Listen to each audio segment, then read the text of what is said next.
मुझे अपने पूज्य गुरुदेव ब्रह्मलीन महंत अवैद्यनाथ जी महाराज वे अक्सर जब राम जन्मभूमि मुक्ति आंदोलन के अध्यक्ष के रूप में इस आंदोलन के साथ जुड़े थे, मैं अक्सर देखता था इन सभी पूज्य संतों के मन में अंतिम क्षण जब उन्हें हम लोगों ने हॉस्पिटल में भर्ती किया और उनको देखने के लिए विश्व हिंदू परिषद के अंतर्राष्ट्रीय अध्यक्ष स्वर्गीय अशोक सिंघल जी जब देखने के लिए आए थे, तो अंतिम बात उनकी यही थी। अशोक सिंघल जी से एक ही बात उन्होंने कही थी कि अशोक जी, अयोध्या में राम मंदिर का निर्माण कब हो पाएगा? एक बार हम अपनी आंखों से देख पाते भगवान राम के मंदिर को तो हमारा जन्म धन्य हो गया होता, धन्य हो जाता। बहनों और भाइयों, आज सचमुच जब अयोध्या में रामलला को विराजमान होते हुए देख रहे होंगे, पूज्य महंत अवैद्यनाथ जी महाराज, पूज्य महंत परमहंस रामचंद्र दास जी महाराज, विपराग स्वामी वामदेव जी महाराज, ऐसे अनगिनत संतों की परंपरा और श्रद्धेय अशोक सिंघल जी जैसे महापुरुष जब देख रहे होंगे अयोध्या में रामलला के भव्य मंदिर के निर्माण और रामलला को अपनी जन्मभूमि पर 5 सदी के बाद विराजमान होते हुए उन्होंने देखा होगा, आज उनको भी तसल्ली हो रही होगी कि जो आंदोलन उन्होंने किया था वो सार्थक दिशा में आगे बढ़ा है। इसकी सार्थकता हम में है, वर्तमान पीढ़ी में है। हमारी दिशा क्या है? हम विभाजित तो नहीं है, अपने व्यक्तिगत स्वार्थों के लिए लड़ तो नहीं रहे हैं। हमारी दिशा सकारात्मक होनी चाहिए और इस सकारात्मक दिशा राष्ट्र को समर्पण की होनी चाहिए। हमारा व्यक्तिगत स्वार्थ राष्ट्र के आगे आड़े नहीं आना चाहिए। हमारा व्यक्तिगत स्वार्थ कभी भी, चाहे वह व्यक्ति हो, जाति हो, मत हो, संप्रदाय हो, मजहब हो, कोई क्षेत्र हो या कोई भाषा, वह राष्ट्र से बढ़ करके नहीं हो सकता है। हर काम देश के नाम, हर काम राष्ट्र के नाम, भारत माता के नाम हमारा सब कुछ होना चाहिए। और यही अयोध्या में राम जन्मभूमि आंदोलन की कथा हम सबको यही प्रेरणा प्रदान कर रही है। एक पर्व और त्योहार हमें केवल आयोजन के साथ नहीं जोड़ते हैं, उससे प्रेरणा प्राप्त करने के लिए भी प्रेरित करते हैं। एक नए आदर्श के रूप में उन मर्यादाओं को अपने जीवन का हिस्सा बनाएं, उन मर्यादाओं को अपने जीवन का हिस्सा बना करके उसको अक्षरशः पालन करें। यह प्रेरणा हमें प्राप्त हो रही है और जहां कहीं भी ये समाज कभी भी विपन्न नहीं रहा, हिंदू समाज, भारत का सनातन समाज कभी भी विपन्न नहीं रहा। यह फल बुद्धि और वैभव में सदैव दुनिया के अंदर अग्रणी रहा, लेकिन साजिश के तहत विभाजनकारी ताकतें इसी समाज के अंदर रह करके जो इसे समाज को जाति के नाम पर, क्षेत्र और भाषा के नाम पर, मत और संप्रदाय के आधार पर बांटने का जो पाप उन लोगों ने मध्यकाल में किया था, उसी के विषाणु आज भी यत्र तत्र हम सबके सामने बिखरे पड़े हैं। ये लोग अपने स्वार्थ के लिए फिर से समाज को बांटने का पाप कर रहे हैं। हमें कतई न होने दें, अन्यथा जो गौरव की अनुभूति आज आप कर पा रहे हैं कि 5 सदी के बाद अयोध्या में रामलला फिर से विराजमान हो गए। कई पीढ़ियां चली गई, पीढ़ियां इस बात के लिए तरसती थी कि एक बार अपने प्रभु को अयोध्या में विराजमान होते हुए अपनी आंखों से देख सकूं, लेकिन सौभाग्यशाली पीढ़ी आप सबकी है, हम सबकी है कि अपनी आंखों के साथ हमने अयोध्या में रामलला को 500 वर्षों के बाद विराजमान होते हुए देखा है। याद रखना, राजनीतिक स्वतंत्रता सांस्कृतिक और आध्यात्मिक स्वतंत्रता का भी वाहक होती है और यह गुलामी के उन कालखंडों में, मध्यकाल के उन काले दिनों में हम लोगों ने महसूस किया है, हमारी धर्म और संस्कृति ने महसूस किया है।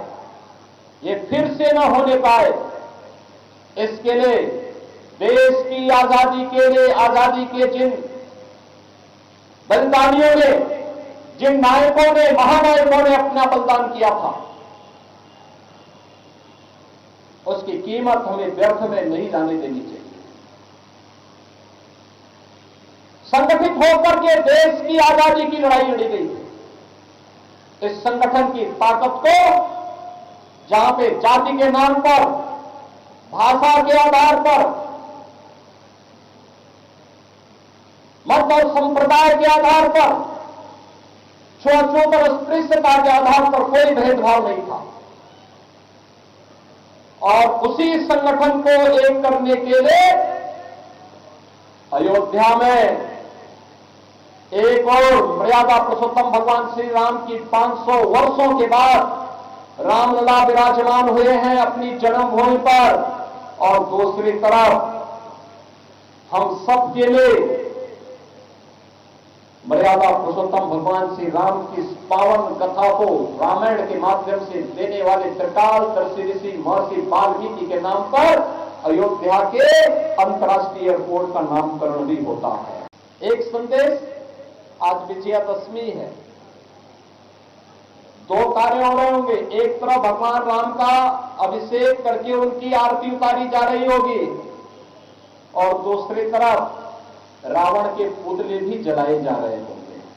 अगर मानवता के खिलाफ कार्य करेगा कोई, मानवता के खिलाफ कोई कार्य करेगा, गरीबों को, निरीह लोगों को, महिलाओं पर अत्याचार करेगा, अधर्म के मार्ग पर चलेगा, असत्य के मार्ग पर चलेगा, तो उसका भी पुतला ऐसे ही जलाया जाएगा जैसे रावण के पुतले जलाए जाते हैं।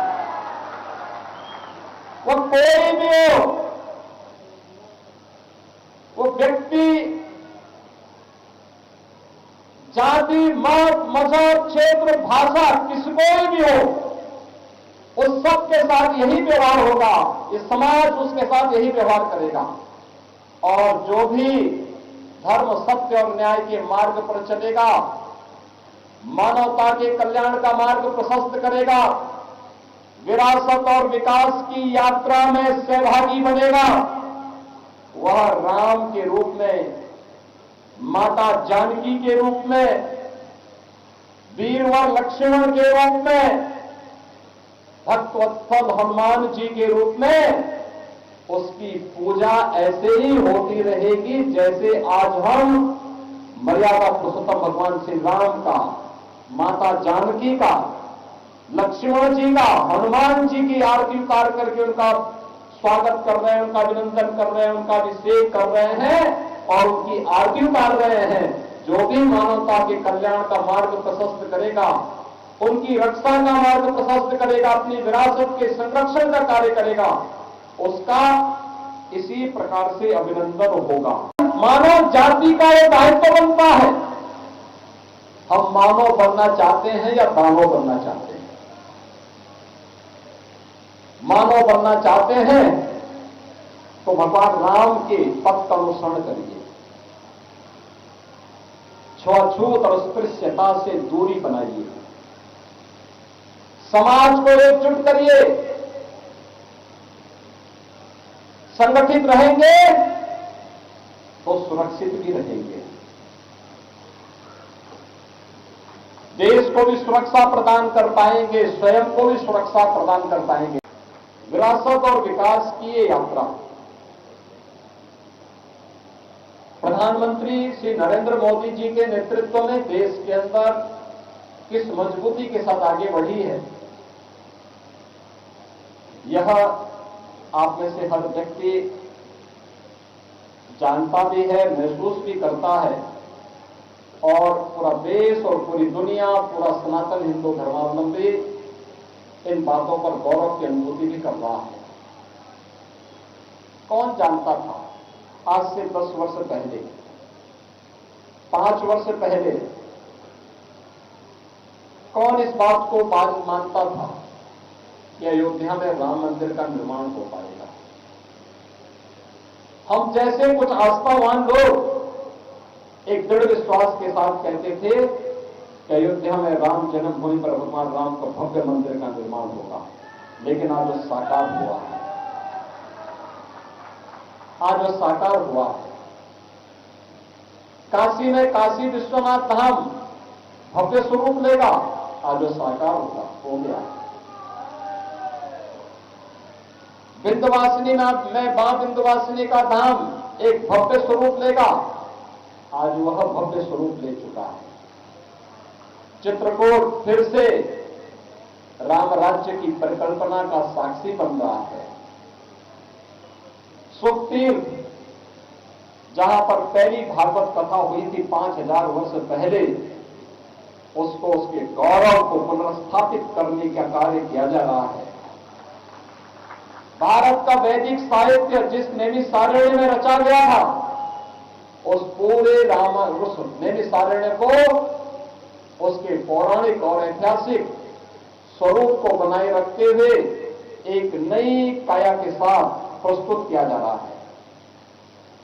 और ये केवल उत्तर प्रदेश में ही नहीं, उत्तर प्रदेश में तो हम लोग, जैसे आप मानसरोवर मंदिर में आज से 5 वर्ष पहले जाते थे, वहां पर मंदिर कम, भैंस के दर्शन ज्यादा होते थे। लेकिन आज आप जाएंगे, एक भव्य परिसर आपको मानसरोवर का मिलेगा। ऐसे उत्तर प्रदेश में लगभग 1000 स्थानों का पुनरुद्धार का कार्य किया जा चुका है